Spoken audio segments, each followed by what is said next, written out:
é um mundo mais inflacionário. E isso tem muito a ver com esses movimentos geopolíticos, né? Porque a gente tem aqui um movimento de regionalização da produção, de enfraquecimento das cadeias globais de valor. Os Estados Unidos está querendo regulamentar ou dificultar a exportação de produtos, seja matéria-prima ou produtos prontos sensíveis de biotecnologia para a China. A crise dessa semana ocorre depois de uma paralisação, no início do mês, do maior campo de petróleo da Líbia, que retirou cerca de 300 mil barris por dia do mercado. O que quem investe está olhando agora?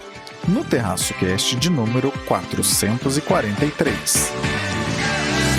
Fala pessoal, Caio Augusto, direto da tarde de 3 de setembro de 2024, em Santa Cruz do Rio Pardo, dessa vez não em Ourinhos, mas também no interior de São Paulo, para o episódio 443 do meu, do seu, do nosso Terraço Cast. O trio mais amado do Brasil está comigo, vamos a elas. E aí, Raquel de Sá? Alô, alô, terraceiros e terraceiras! Aqui quem fala é a mulher do tempo sem tempo, e especialmente sem tempo, nessa última semana em que fica aqui o meu, além da minha previsão do tempo, obviamente, fica aqui a minha desculpa para o nosso âncora, Caio Augusto, que vem me pedindo esse áudio há um tempão, e parece que a pessoa não tem 10 minutos, né, pra mandar um áudio. Mas é isso, gente. Essa semana foi de tempo maluco na vida dessa pessoa aqui que vos fala. No tempo climático, que eu sei o que vocês vieram buscar aqui nesse podcast, no tempo climático tivemos também maluquice. Semana essa, né, que começou com frio polar e terminou nos 32 graus, né? Uma loucura, gente. E aqui, neste momento em que gravo este podcast atrasadíssima, no dia 2 de setembro, faz um tempo esquisito também. Um tempo bem esquisito. Dormi com janela aberta, calor,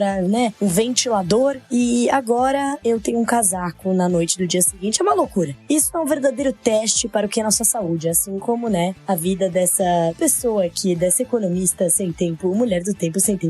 Sem tempo e sem gripe, gente. Vale lembrar. Tomem suco de laranja e façam exercício. Sem tempo, com delay, mas sempre com informações da ponta mais direta possível. E a vantagem de ouvir sempre esse podcast é não perder esse tipo de coisa. E sobre o tempo, estamos vivendo uma pasteurização. Realmente está impossível. Fala, Renata Cocho.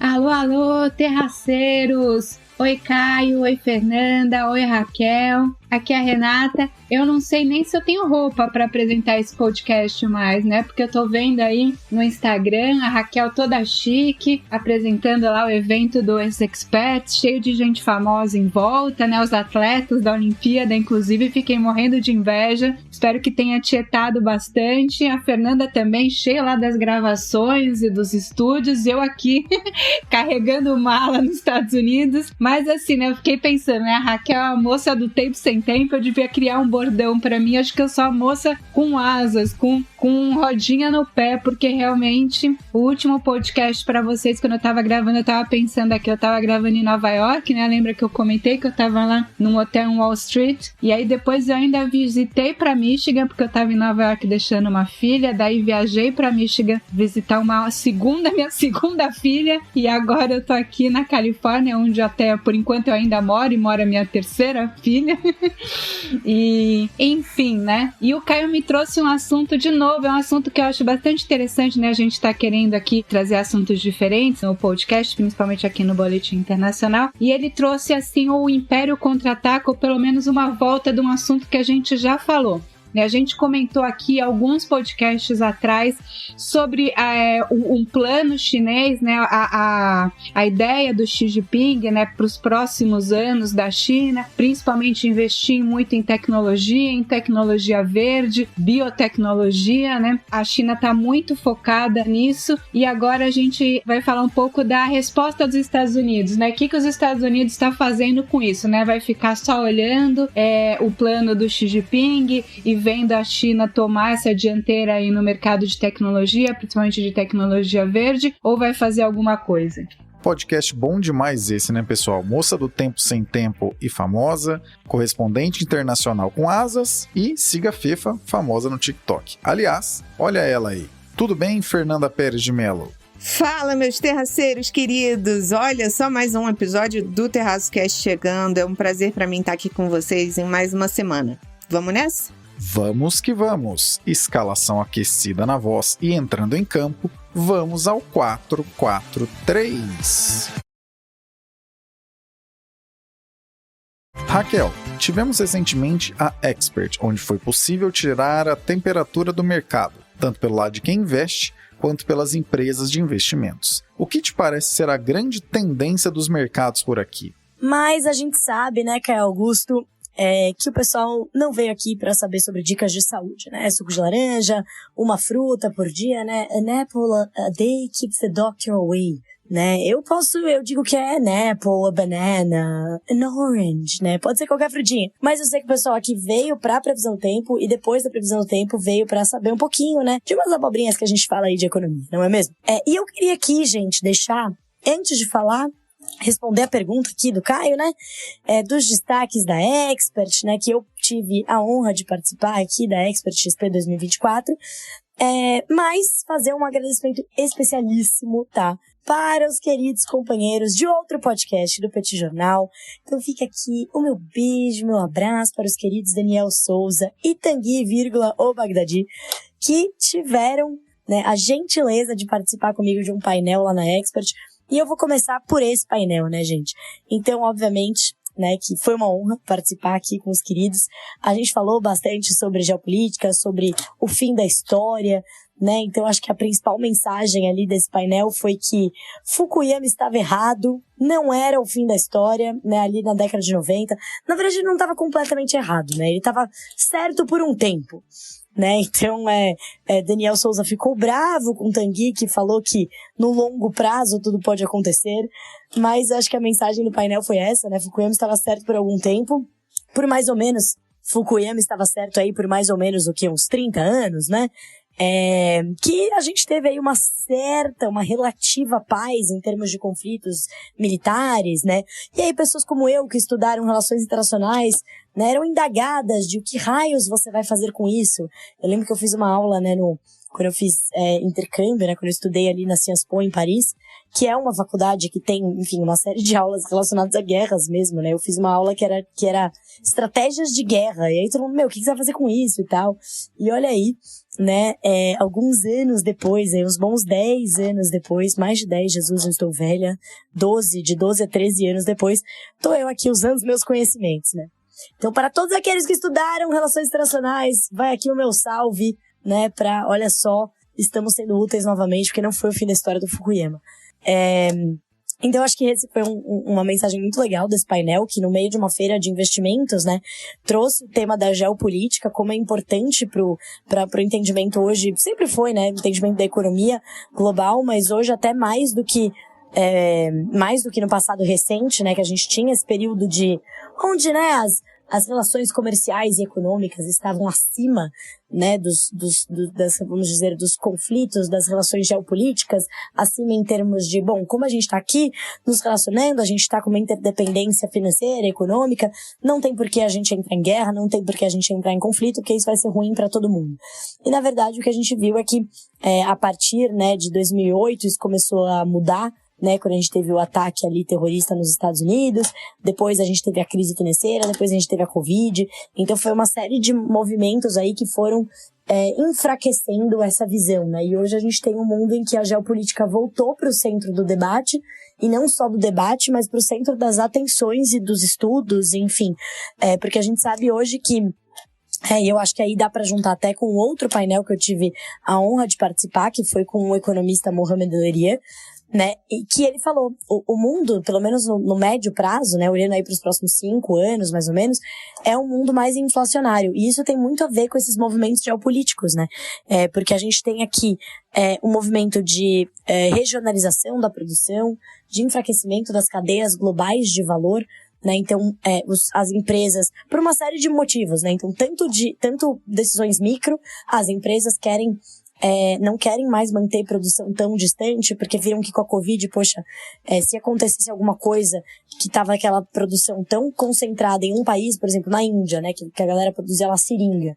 Aí a Índia fechou, ninguém mais tinha seringa, né. Então, desde decisões micro, do ponto de vista das empresas, né, para decisões mais macro, do ponto de vista dos governos, e aqui eu não tô falando de macroeconomia, eu tô falando mais de Estado, né, no macro, que a gente vê aí o movimento, né, de elevação de tarifas comerciais dos Estados Unidos, da Europa, né, para tentar conter o avanço econômico mesmo da China, né, como potência econômica. Então, um protecionismo que foi bem característico, né, do pós-guerra, na verdade, do entre-guerras, né, do pós-primeira guerra. As políticas que a gente chama, ali em IP, né, em economia política internacional, a gente chama de políticas de beggar thy neighbor. É aquela política de, cara, beleza, eu vou subir aqui as minhas tarifas, eu vou conseguir, enfim, eu vou viver aqui sozinho, vamos ver quem cai primeiro, né. Então, acho que essa foi um recado bem legal, diferente, assim, que eu percebi, né, dos painéis que eu participei ali que eu tive, né, o privilégio de participar ali na Expert. Então, um mundo em que está, apesar de toda a globalização, de todo o movimento, enfim, de todo o avanço da tecnologia em termos de junção, né, em termos de tornar, né, todo mundo muito mais próximo, em termos de comunicação e tal, você tem um movimento oposto aí em termos econômicos e comerciais e até geopolíticos, né? Do mundo menos globalizado, de um mundo que caminha mais para desglobalização e, na verdade, regionalização e amigalização. Existe isso? Em inglês é o friendshoring, né? Vamos colocar a produção em países amigos, né? Porque se der algum problema, a gente sabe que tá aí, né, por exemplo, no México, tá pertinho, além de estar pertinho, ele tem aí acordo com os Estados Unidos, tá tudo tranquilo, né, então a gente vê, por exemplo, a Europa, né, muito dependente do gás natural russo, a dificuldade que passou e tá passando até agora, né, os preços, aquele pico de preço de energia na Europa, acabou, enfim, impactando muito a produção industrial que está sofrendo até agora, que também está sofrendo com a entrada, né, de veículos elétricos aí, principalmente, né, enfim, a indústria automotiva está sofrendo muito com a competição chinesa, então tudo muito interligado. Acho que esse foi um tema, né, foi um aprendizado central aí que eu tive dessa Expert. Então, a geopolítica voltando para o debate, voltando para o centro das atenções e voltando a ter essa relevância super importante aí para a economia, para os investimentos. Que mais, gente? Que mais que eu tirei? Também tirei, aqui olhando para o Brasil, né, muita gente falando sobre renda fixa, olhando mais para os investimentos, né. Um painel que eu ouvi, que eu, enfim, irônico, né, mas é verdade, né, o Brasil é o país das commodities e dos juros altos, né. A gente parece estar voltando para aquele equilíbrio, né, de fiscal relativamente desequilibrado, não é totalmente desequilibrado, mas é aquele fiscal nota 5, que mantém aquele prêmio de risco, né, constante. Então, aquele prêmio que a gente vê no câmbio, aquele prêmio que a gente vê nos juros de longo prazo, né, que não permitem que o Banco Central reduza mais os juros, né, que fazem com que a gente tenha o juro real, né, um dos juros reais mais elevados do mundo, né, e que, infelizmente, isso acaba propulsando, né, trazendo grande parte do investimento, né, atraindo investimento muito para renda fixa, né, e dando menos espaço para uma diversificação, principalmente para outros ativos, porque você tem ali um custo de oportunidade muito maior para sair da renda fixa, né. Então, assim, um outro recado também, uma preocupação com o crédito privado, né, por conta da elevação dos juros, empresas que estavam alavancadas, achavam que agora os juros tinham entrado nessa, né, num processo de queda até chegar no juro neutro, que é aquele que não estimula nem desestimula a atividade econômica, que está por volta de 9%, e foram surpreendidos aí com um provável novo ciclo. E aí, claro, um recado super importante, né? Campos Neto ali falando, o mercado repercutindo. Foi sexta-feira, né, que teve esse painel. E hoje é segunda-feira à noite e o mercado ainda repercutindo as falas dele lá. Eu lembro que eu tava assistindo e eu falei, peraí, isso aí foi Dove, hein? Isso aí foi Dove. E aí fica aquele questionamento, será que eu tô viajando? Será que eu fiz a leitura certa?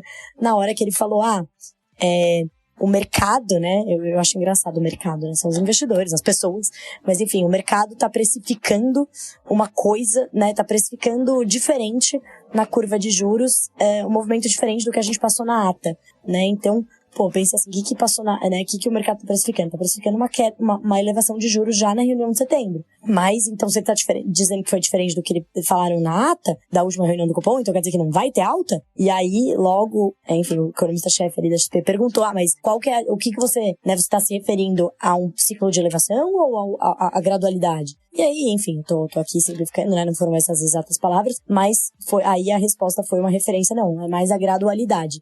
Então, ficou ali entendido, beleza? Então, o Copom deve começar com uma alta de juros na próxima reunião de setembro, mais gradual. Mas, assim, uma certa confusão, né? Então, a gente tem visto uma comunicação do Banco Central meio complicada de certa forma errática ali, né? De, pô, será que eles estavam tentando passar um recado de, não, vamos então passar um recado de que a gente vai subir, mas não tanto, porque se todo mundo achar que a gente subir meio e a gente acabar subindo 0,25, pode ser uma perda de credibilidade. Então o Banco Central também falando que não ia dar guidance, ou seja, não ia dizer o que eles vão fazer na próxima reunião, porque eles estavam dependentes dos dados. Mas assim, já teve um monte de dados desde a última reunião do Copom. Daqui a uma semana eles vão estar no período de silêncio. Que mais dados eles estão esperando, né? Então, enfim, uma comunicação meio complicadinha, né? Que acabou sendo que já bateu, né?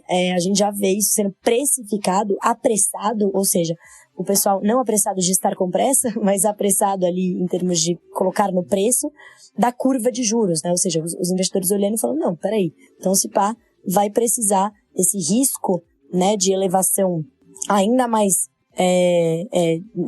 de uma elevação que vai ser preciso lá no longo prazo, porque no curto prazo eles não vão dar conta do recado, né? Então, se era uma interpretação de, o Banco Central vai começar a subir os juros agora, que vai dar um remédio amargo, mas para evitar que precise subir tanto lá na frente. E aí, depois, com essa comunicação meio, enfim, incerta, trazendo um pouco mais de incerteza, isso adicionou incerteza ao cenário, e aí a gente viu de novo a curva de juros, né? Ou seja, a expectativa dos juros no futuro subindo de novo e revertendo o que ela tinha caído. Então tinha reduzido um pouco essa incerteza, o Banco Central vai dar conta do recado, e aí depois lá na frente não precisa subir tanto, e acabou adicionando incerteza depois dessas comunicações de vai e vem do Banco Central. Que mais, gente? Que mais que eu aprendi, né? Tem algumas palestras que eu não consegui ver, né? Quero ainda assistir. Fica aqui o jabá, né? Que tá no site da Expert 2024. Agora estão todas disponíveis já online, né? Infelizmente a do Petit Jornal ali não vai estar, porque ela era no meio da feira, então essas não conseguiram ser gravadas, mas muitas estão. Também teve um debate interessante sobre inteligência artificial, se era ou não uma bolha, né? Então acho que um posicionamento, né, uma visão bem interessante aí de vários gestores, né, dizendo que não parece ser uma bolha do tipo vai estourar, porque isso daqui não é o que parece ser, né, tipo a bolha das .com, de um monte de empresa que na verdade não ia dar dinheiro nenhum e tudo mais, o que não é o caso, né, são empresas, muitas das empresas que estão subindo, né, parecem que estão nessa alta e recente, faz sentido, a inteligência artificial vai ser, tipo, está sendo disruptiva, né, é uma nova revolução industrial, né, no sentido econômico da palavra, só que uma visão de que isso vai, demorar mais do que foi esperado, né? A gente já vê várias montadoras aí falando, né, que não vão avançar nos carros elétricos e sim nos híbridos, porque aparentemente a infraestrutura para se todo mundo tivesse um carro elétrico, tipo, se todo mundo ligasse um carro elétrico agora, dava um apagão geral, né? Pegava fogo. Então, assim, o mundo ainda não está pronto, não tem infraestrutura suficiente, né? Não tem nem demanda suficiente. Porque justamente porque não tem infraestrutura, então ainda vai demorar. Esse foi só um exemplo, o carro elétrico foi só um exemplo, mas ainda vai demorar. Você precisa de outras fontes de energia também, até para a própria de energia e de, enfim, tudo uma coisa ligada à outra. Fontes de energia, data centers que caiba todos esses dados. Então, assim, é algo que vai acontecer, mas pode demorar mais do que o esperado, e talvez tudo isso já esteja precificado muito rápido, né? Que essa revolução seja mais rápida, e tá tudo muito caro. Então, assim, apesar de não, é uma bolha que vai estourar porque não é verdade, na verdade não. Tem algumas características de bolha em termos de, medo de estar perdendo alguma coisa, uma histeria, né? Tá todo mundo junto, investindo nessas mesmas empresas e tal. Nesse sentido, né, características de uma bolha, mas não de algo que não é real, né? Talvez algo que leve mais tempo e talvez que a precificação esteja um pouco confusa ainda. Então é isso, acho que alguns dos destaques, né? Eu acho que em termos de investimento no Brasil, né, em Bolsa Brasileira, alguns mais otimistas, outros menos, né? Mas uma mensagem geral também de, tem uma precificação aqui de um país que, enfim, que tudo pode dar errado, né? Ainda tem histórias, muitos gestores falando aí que tem histórias boas e importantes, mas que, o stock picking, né? Credit picking, ou seja, a seletividade tá mais importante do que nunca nesse momento, que é um movimento ainda confuso, né? Um movimento ainda um movimento complexo, né? Que, enfim, não é hora de sair tomando risco à toa, né? Vou comprar porque tá barato e é isso. Então acho que essas foram algumas das principais mensagens que eu ouvi. Mas fica a dica, confiram tudo. E aqui mais um agradecimento aos nossos colegas do Petit, que eu sei que ouvem a gente. E é isso, pessoal. Desculpa aqui, uma desculpa pública ao nosso âncora Caio Augusto pela demora, mas a gente tarda, mas nunca falha.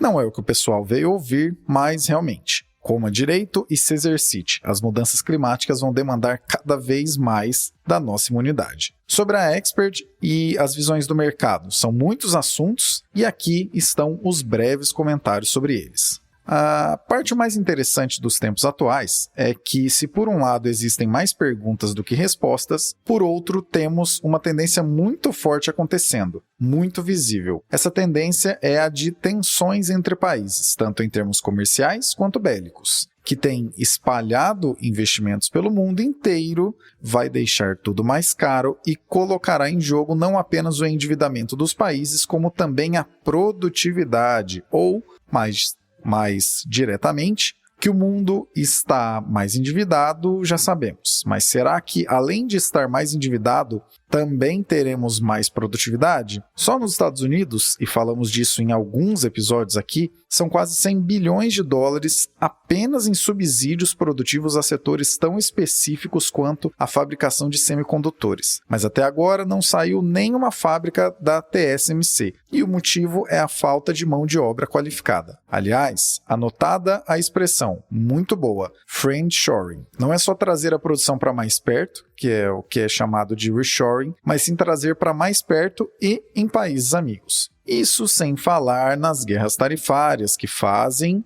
com que o mundo já mais caro, porque é mais caro produzir do zero em diferentes lugares do que concentrar tudo em um só, ainda teremos as diversas tentativas de forçar os habitantes de cada país a consumir localmente. Pois é, você que pensa que tá difícil só aqui no Brasil para importar bugigangas, blusinhas e até itens industriais, saiba que não é só aqui que essa guerra tarifária encarece tudo e não entrega produtividade. Estados Unidos e Europa também estão fazendo cada vez mais isso. Sobre o Brasil ser o país da renda fixa, me lembro de uma coisa curiosa. Quando a Selic estava em 2%, certa vez perguntei em um grupo de pessoas que acompanham o Terraço o que é que os investimentos deveriam acompanhar, já que naquela época o tal % do CDI era muito mais fácil de ser superado. Diríamos que ninguém tinha uma resposta fechada e, dado o que aconteceu depois e acontece até agora, talvez a resposta seja a seguinte: não faz sentido nenhum trocar. Aqui o comparativo racional é mesmo o CDI, porque a Selic é estruturalmente alta. E além de alta, provavelmente deve subir, ou cair, ou andar de lado.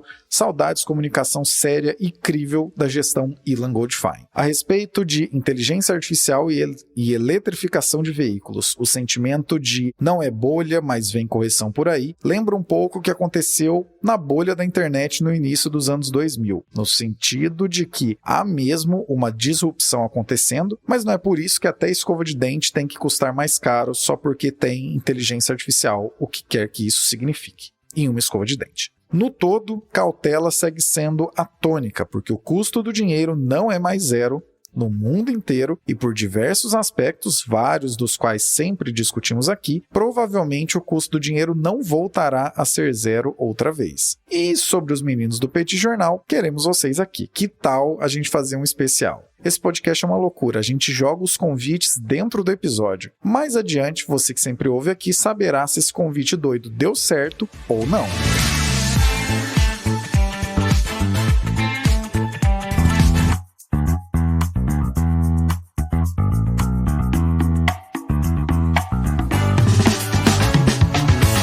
Confira na nossa Linktree todos os meios possíveis de acompanhar o Terraço Econômico, nossas redes sociais, parcerias ativas, e-books e até mesmo como você pode cadastrar seu e-mail para receber nossa newsletter semanal, a Reflexionários. Então, para resumir a ópera, não deixe de visitar nossa Linktree. Esse link está na descrição desse episódio.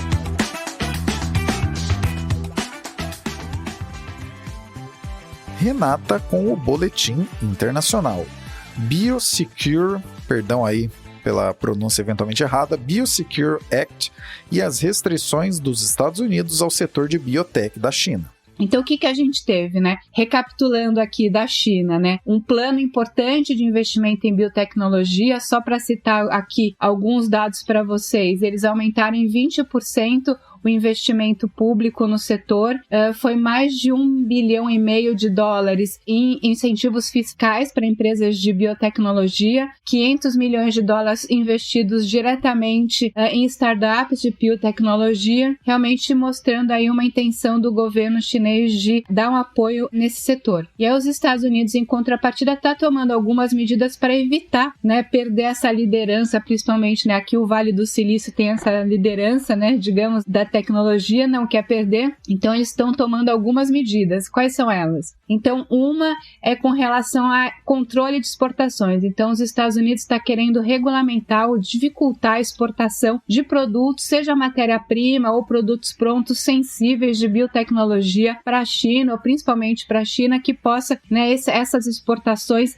facilitar o desenvolvimento de biotecnologia chinesa. Então, os Estados Unidos têm limitado essas exportações. Está com um programa também importante de retenção de talentos, né? A gente sabe que muitos alunos, muitos estudantes chineses e do mundo inteiro, né, vêm estudar nos Estados Unidos, e aí tem toda essa polêmica, né, inclusive uma restrição ou uma diminuição, né, de aceitação de alunos de ascendência asiática nos programas das principais universidades aqui dos Estados Unidos. Isso é uma coisa, né, sempre muito polêmica, porque não é aberta, mas assim, a maior parte das faculdades aqui quer ter um corpo discente, né, um grupo de alunos diverso, então eles querem pessoas de diversas etnias e histórias, né, ancestralidades diferentes. Os alunos asiáticos são sempre muito competitivos, né, tem esse foco bastante, né, na disciplina, no estudo e tudo mais. Então você acaba tendo essa polêmica aí, né, de você meritocracia versus diversidade.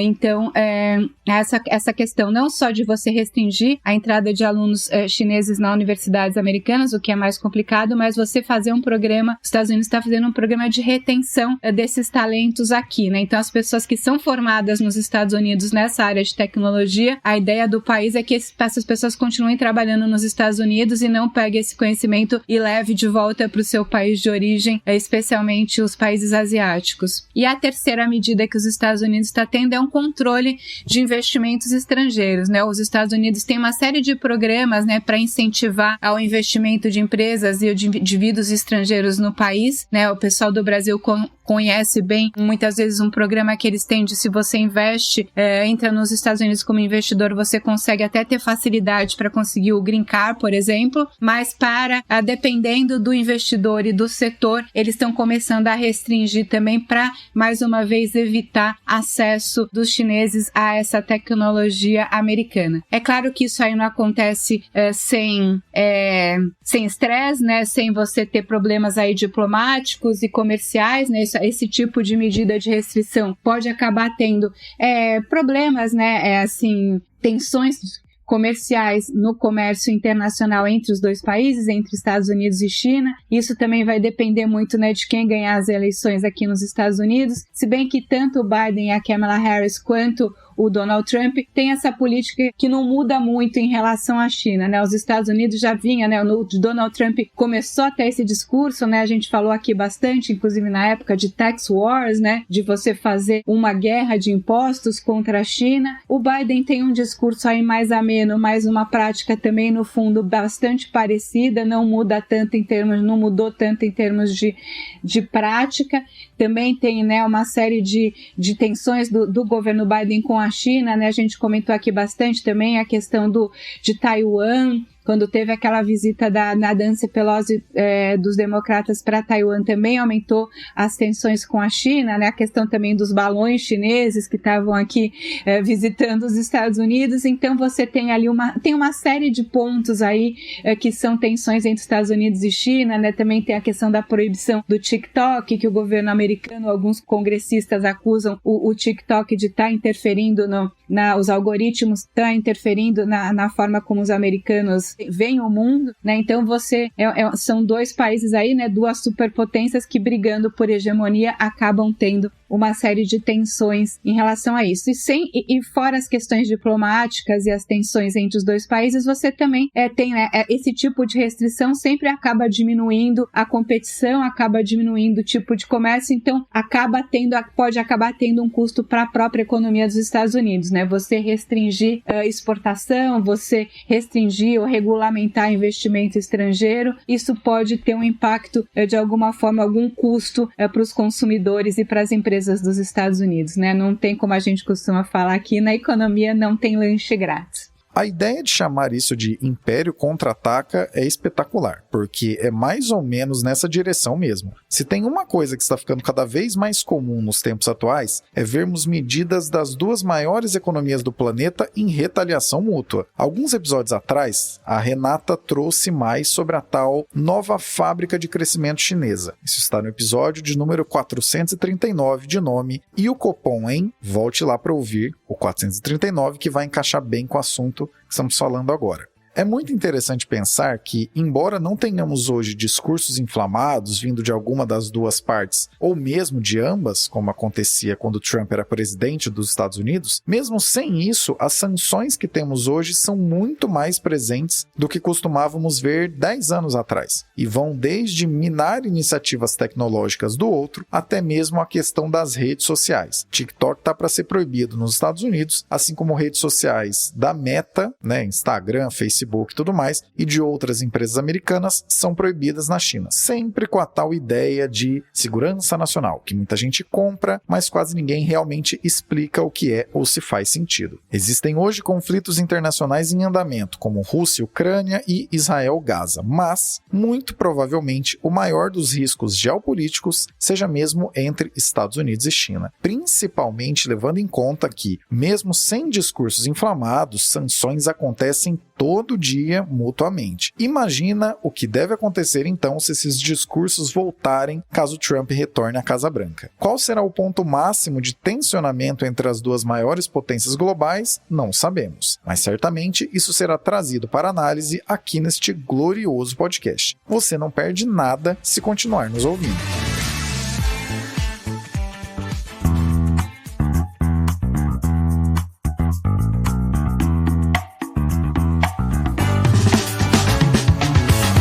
Gosta de como os conteúdos do Terraço Econômico traduzem e desmistificam as coisas? Saiba que não fazemos isso apenas com a análise dos cenários, mas também para parceiros comerciais. Para saber como o seu negócio e o nosso negócio podem ser parceiros, visite na nossa Linktree o item Contrate o Terraço. Quem sabe seu produto ou serviço pode não apenas ganhar uma descrição mais adequada, como também acessar as centenas de milhares de pessoas que nos acompanham todos os anos. Já pensou? Fernanda, como questões políticas acontecendo agora na Líbia podem afetar o mercado global de petróleo? Vou te contar o que está acontecendo. Na semana passada, a produção de petróleo na Líbia foi cortada pela metade. As autoridades fecharam mais de 500 mil barris por dia por conta de um conflito com o governo pelo controle do Banco Central. Isso significa que a gente está diante de uma crise política na Líbia que ameaça trazer de volta o caos na produção de petróleo do país. A Líbia é um membro da OPEP e essa crise se assemelha ao que ocorreu durante anos depois da queda do ditador Muammar al-Gaddafi. Essa interrupção de agora pode chegar a 1 milhão de barris por dia, segundo alguns especialistas da área de petróleo. Isso representa o quê? Cerca de 1% do fornecimento global de petróleo e seria uma grande ruptura no acordo político de 2021, que foi mediado pela ONU e que visava reconciliar os grupos rivais aí nessa situação da crise política. E mesmo que um acordo seja alcançado sob o controle do Banco Central, que é a questão central, com perdão do trocadilho, parece ser frágil qualquer tipo de acordo que traga uma estabilidade no setor de petróleo da Líbia. As autoridades no leste da Líbia congelaram as exportações de petróleo depois que o governo reconhecido pela ONU em Trípoli, liderado pelo primeiro-ministro, que substituiu o Sadiq Al-Kabir, governador do Banco Central, o Banco Central, que administra bilhões de dólares em receitas de petróleo em nome dos dois governos, está aí como o centro dessa disputa. A crise dessa semana ocorre depois de uma paralisação, no início do mês, do maior campo de petróleo da Líbia, que retirou cerca de 300 mil barris por dia do mercado. Então, é a clássica oferta e demanda afetando o mercado de petróleo, né? A oferta de petróleo diminuindo e aí a gente vê um crescimento do preço de petróleo. Essa é a pior interrupção desde um bloqueio de 8 meses que aconteceu em 2020, orquestrado pelo líder autoproclamado do Exército Nacional da Líbia. Então, a gente vê que as instituições estatais da Líbia foram enfraquecidas durante muitos anos. Durante 42 anos do governo do Gaddafi, a queda desse ditador deixou um vazio preenchido por inúmeras milícias, né? Então, a gente sabe que quando existe uma ausência de poder, não existe ausência de poder. A gente vê um poder descentralizado que podem gerar essas situações de conflitos, de guerras, né? Nada disso é novidade. A gente já vê em várias partes do mundo durante vários períodos da história. Em 2014, a Líbia se dividiu em duas metades. O oeste, que é mais rico, em desacordo com o leste, que abriga a maior parte da produção de petróleo e os terminais de exportação. Embora um cessar-fogo apoiado pela ONU em 2020 tenha prometido novas eleições, elas ainda não ocorreram e o país continua fragmentado entre leste e oeste. A última disputa pode ser amenizada se os governos internacionais indicarem que o novo Banco Central não pode movimentar dólares. Isso é um nível de clareza que ainda não existe, é um pouco complexo essa intervenção internacional. Apesar da gravidade da situação, a crise na Líbia pode ser oportuna para os países produtores de petróleo, da OPEP, já que alguns analistas duvidam que eles avancem com os planos de restaurar a produção a partir de outubro. Alguns analistas alertaram que o aumento no fornecimento poderia levar os mercados globais a um superávit, mas uma paralisação prolongada na Líbia pode mudar esse cenário. Então, é possível que essa situação na Líbia tenha um efeito de regular os preços para mais, o que favorece os países produtores de petróleo. Eles têm um plano provisório para aumentar a produção em 543 mil barris por dia no quarto trimestre e devem tomar uma decisão sobre essa estratégia de aumentar ou não a produção que pode afetar no preço nos próximos dias. A gente aqui no Terraço vai seguir acompanhando, mas de fato é uma situação bastante complicada aí na Líbia que afeta o mundo inteiro. Esse é mais um assunto que mostra como instabilidades deixam tudo mais caro. Dessa vez, é algo que começa em um país, mas impacta em muitos outros. A demanda por petróleo continua aumentando ano a ano e movendo o mundo todo. E ainda assim, a OPEP, o tal do cartel dos maiores produtores de petróleo do mundo, tem reduzido a oferta. De acordo com a Reuters, a OPEP decidiu no início de junho deste ano que iria reduzir a produção em 5,86 milhões de barris por dia, o que representa cerca de 5,7% da demanda global por petróleo. E esse corte de produção será esticado para 2025. Até antes dessa reunião, a ideia é que esses cortes parariam de acontecer até o final de 2024. Assim sendo, a ideia é que a produção já será mesmo menor e isso puxa o preço para cima. Então, qualquer outra movimentação que estique uma redução de produção sinaliza pressão altista nos preços do petróleo. Além de tudo isso, cabe relembrar que produção de petróleo não se aumenta do nada. É algo que demora um tempo para aumentar. Para reduzir é bem mais fácil do que para aumentar. Então, Guarde esse número, uma redução de oferta de petróleo já combinada na OPEP de 5,7% poderá ficar ainda maior e se esticar para 2025. E, quem diria, tudo isso acontece por uma tensão que envolve o Banco Central. Aposto que você jamais encontraria em outro lugar uma ligação curiosa como essa entre independência da autoridade monetária e o evitar de situações desnecessariamente tensas. Se alguém estiver dando aula de macroeconomia e política monetária e usar esse exemplo aqui, por favor, conta pra gente depois. Vamos ficar orgulhosos da nossa curadoria de conteúdos. Vamos nos despedindo do trio mais amado do Brasil, que trouxe neste 443 do Terraço Cast suas análises simples, mas não simplistas. Obrigado, Raquel! É isso, pessoal. Ficamos por aqui e nos falamos e ouvimos na semana que vem. Obrigado, Renata. Na semana que vem eu volto ainda da Califórnia, não vou viajar, vou ficar pelo menos até o final de setembro aqui na Califórnia. E aí no final do mês, se tudo correr bem, eu volto a morar no Brasil, tá bom? Então até semana que vem com mais notícias do Boletim Internacional para vocês. Um beijão e até lá. E obrigado, Fernanda. Caio, meninas, mais uma vez, muito obrigada por um episódio excelente. E a gente se vê na semana que vem. Um grande abraço aqui da Fefa, galera. Vocês sabem que podem me encontrar nas redes sociais como @sigafefa. E a gente se vê. Valeu! Você que sempre nos acompanha, que tal trazer mais gente para ouvir e também acompanhar o Terraço Cast? Não deixe de enviar esse episódio para alguém que também queira ficar por dentro das discussões relevantes a nível doméstico e internacional. Abraços pelas ondas sonoras. Continuamos a prosa no próximo episódio.